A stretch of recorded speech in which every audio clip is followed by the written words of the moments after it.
Hello, everyone. Welcome back to another episode of Testimony Thursdays. I'm your host, Dr. Jazz, and I hope you all have listened to the previous episode featuring my sister, and where we are discussing my nephew. I almost said our nephew, like my nephew, My child. my child. No, my nephew Jackson. And we're getting into how we got to his diagnosis and all of those things. So before we get back into our episode, let's do our devotion. So from our Jesus is Calling devotion book. Okay, here we go. Do not search for security in the world you inhabit. You tend to make mental checklists of things you need to do in order to gain control of your life. If only you could check everything off your list, you could relax and be at peace. But the more you work to accomplish that goal, the more things crop up on your list. The harder you try, the more frustrated you become. There's a better way to find security in this life. Instead of scrutinizing your checklist, focus your attention on my presence with you.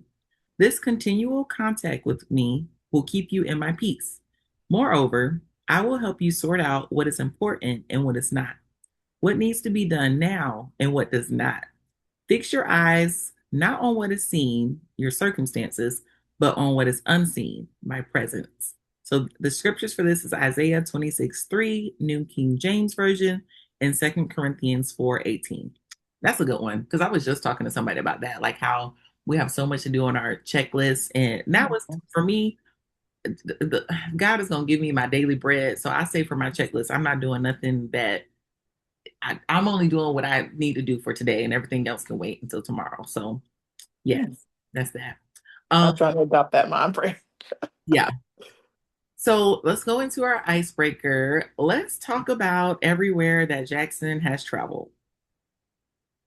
Well, Starting from his uh, first birthday. okay.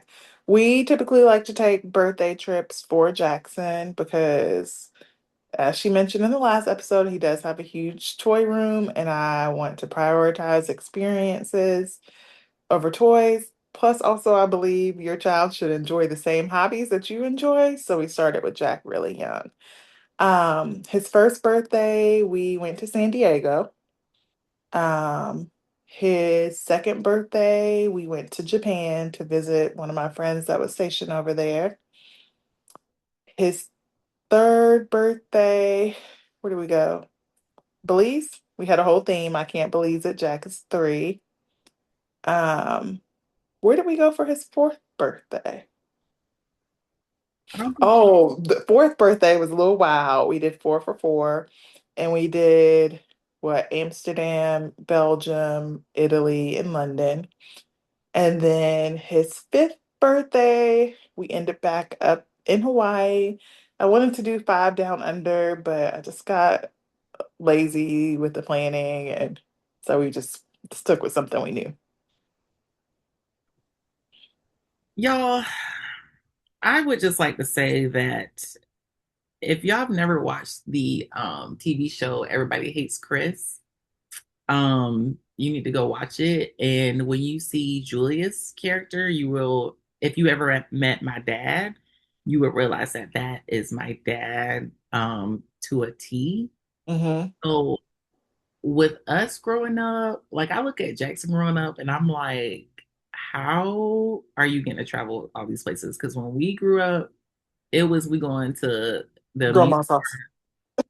At we grandma's house. in grandma house and we going to the park. And my dad was in the military, so we went to Germany. But even then, I don't even remember like going to any other like countries to like, We did. We oh, went to Czech because they love going to the flea market. And that's it. well, that's that. And yeah, so it's like for see Jackson, even my dad can't believe some of the things that Jackson is doing. He's like, what? Because my dad is very cheap and frugal. Like we was not going anywhere as a kid, or even Mhm. if we went somewhere, we were not allowed to like eat at that place. Like, Yeah, we were not eating at theme parks. and we went to Six Flags this was at a time where you could bring food in. Like now, I don't think my dad would ever go to like an amusement park because you can't bring food in. But Jackson, he used to make us leave the park and we would eat in the oh, we car. had sandwiches in the car. We had Yeah. sandwiches. We had that cooler. Yes. Like, and Jackson is not gonna leave until he wants to leave. So I'm like, you can't even take him, Dad, because he's not. He's already. We already introduced his lifestyle, and Yeah. I knew Jackson was a bougie baby when I took him. I think he was like 2 or 3, and I took him to one of my favorite Mexican restaurants. And I ordered queso and salsa for me. Like you can get rice and beans. Like I know you like your rice and you like your beans, Jackson. I ordered that for me, Jackson. And this was a time where he's still learning how to talk, like all of this and that. That food came to the table. He gets his chip, dips it in the salsa and the queso, and puts it in his mouth. And I said, "What?" I'm like, "We weren't even allowed, y'all." I'm not even being We dramatic. didn't go out to eat. We didn't We go didn't out know to what the appetizer eat. was. We didn't even. We couldn't even. When we went out, it was Ryan's and Golden Corral. We could We not. had to order water. We had to order water, y'all. We could not get a drink. Even now, that trauma is so embedded in me. When I go out and I just order water, I just now got to the point of ordering like sparkling water. Like, because my friends are like, why you always getting water? Trauma, That's all we know. The trauma. restaurants have drinks. I Yeah. didn't get drinks. Now, of course, if I want a little something, something, even now when we go out with with dad, like when y'all came to Hawaii and we went to Monkey Pie. Monkey Pie is one of my favorite restaurants, y'all. They have And the best Mai Tais on they the have the face best, of the earth. they have the Like, best Mai Tais. So we ordered Mai Tais, and my dad is looking around at us. Like I literally have the video of him like he's like, I'm not, and then he mouths in the video, he mouths. And I'm like, Dad, like, relax. Like, you have money. Like, literally, relax. So, y'all, I mean, seriously, like, I do- didn't get appetizer, dessert, and after yeah. when Jackson goes out, he gets an appetizer, an entree, and dessert, and a drink. We did not get. He We did. doesn't get a drink all the time. Jackson gets a drink every time. He gets a like strawberry I lemonade, usually bring his cup sometimes. and you say, "Give me some juice so I can put the juice in there." We did not get juice. It was water. There Okay, was okay. no thing. Mm, So yeah, Jackson just he couldn't imagine the type of life we had growing up. right. So that's that. But yeah, we mentioned in our previous episode that you know we had to advocate for Jackson to go to a developmental pediatrician. So this is a thing, when you have a child that's delayed in their milestones, if you go to their pediatrician, sometimes the pediatrician will brush it off and say, "Oh, let's wait and see what's going to happen." And then if you wait and see, if they turn 3, they're not going to be eligible for early intervention if they don't have a diagnosis.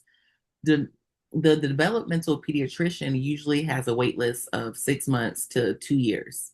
Mhm. And that's just for them to come in, do the evaluation, diagnose them, and it has to be done by a certain practitioner, so like a developmental pediatrician, because insurance won't like cover that diagnosis, or yeah, they just won't acknowledge the diagnosis. Because you can also get diagnosed in school by school psychologists, but It's that not a diagnosis medical diagnosis. is not a medical diagnosis. So it's so frustrating with the restraints and insurance and the system. I mean, it's really disgusting. But I didn't learn all of this until I did the LIN program. So the LIN program is available in every state. It's federally funded. Applications are due, I believe, May 16th. So probably by the time this episode comes out, applications are already going to be due. But that's okay. You can apply for the next cycle. But I learned so much regarding like autism, resources in my state. At the time, I was in South Carolina. And it's just, I got to be mentored by a developmental pediatrician. So, I mean, it was an absolutely amazing program. And anybody can apply. You can apply if you're a healthcare worker. You can apply if you're a student. You can apply if you have a disability or if you have somebody in your family that has a disability. And they do provide a stipend if you do like the long term program. So my program was a year long.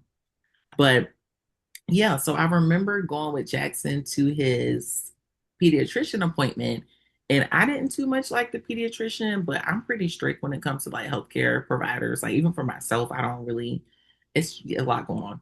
So I'm like, but she did what we call the MChat, and it's the modified checklist for autism in toddlers. So not to be confused with the MCAT, but it's an MChat. And I knew she was doing it. She didn't tell us she was doing it, but she was doing it because she was asking the questions on there. And it was questions like, does your child point? Does your child run to you and try to give you a toy? Like an emotional screenings and all of this and that. And I'm telling her, like, no, like he doesn't do those things. Even like while he was in the room, he wasn't really like looking at her, making eye contact. He didn't like come in and say hi or anything. So I was telling her, like, we need to get that referral in. And she's like, well, I just don't want to put a referral in if I don't have any reason to. If I don't have, like, if he's not showing anything, I don't want to put a referral in. And I'm like, he's literally not talking to you. Like, he was standing by me and his dad at the appointment. He wasn't pointing or anything. She had a student in there, and the student, she was trying to engage with him, but she was very quiet too. And I'm like, right now he's not pointing, he's not doing these things, nothing on the list. And she was like, okay, well, I guess I'll put the referral in. And I'm like, girl. And I'm like, if I didn't know what that screener was, or if I didn't work in pediatrics, um, I wouldn't even like been able to advocate for him. So, and at this time, he was approaching two. So I would Yeah. think he would, And the speech therapist had already written a letter at that point.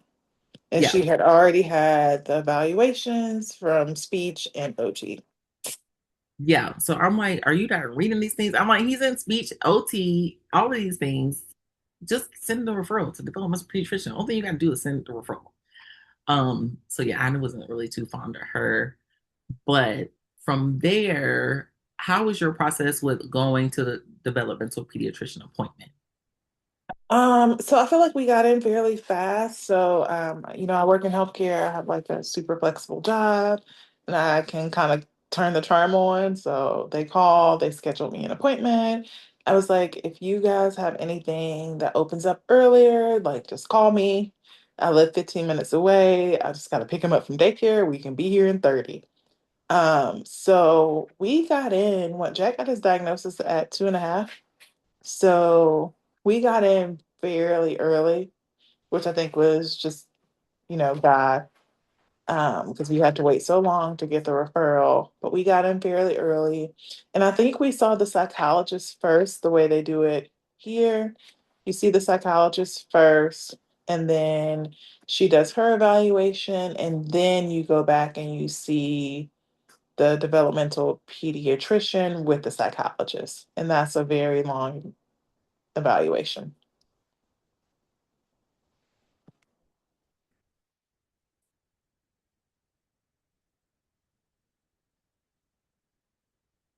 Sorry, I got to plug in my computer. It's about to die on me. Plug- let's see. Yeah. So it can be a long wait with all of those things. So, can you talk about what Jack's official diagnosis is? So he was diagnosed with autism. Um, when we got him diagnosed, he was diagnosed with the most severe form of autism. So I think the numbers go 1 through 4. I think 4 is the most severe. And then he was also diagnosed with global developmental delay. And maybe he had a diagnosis of a speech delay too.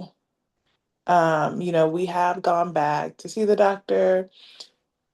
Sometimes we question if he has like an ADHD or ADD diagnosis, but he hasn't officially received one of those diagnoses. Yeah. And then what about when did you get the genetic testing?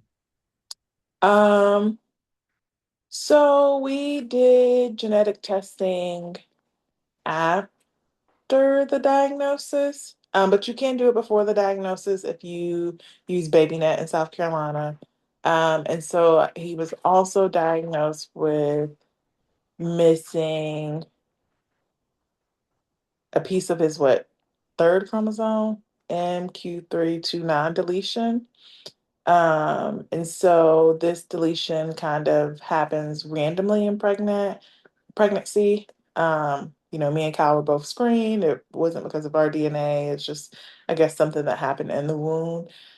So of course, I joined like research studies and Facebook groups. And now that Jack is aging, I feel like he doesn't really most of the traits that the parents are posting on Facebook, he doesn't really have some of those traits, but one of the traits is autism. So that could be the cause of his autism. Autism is sometimes it's genetic, sometimes it's environmental. It's very hard to put a specific reason as to why Jack has autism. Yes, and that's what I learned in the Lynn program too. Like when either before or after you get a diagnosis, they usually always do a genetic testing because it is highly linked to like genetics. And yes, it can be environmental as well. And yeah, so just going through everything and like Jack's journey so far is like wild. Like Jackson, so like how we talked about in the previous episode, when he was like 10 months, he was, verbal and then he kind of regressed.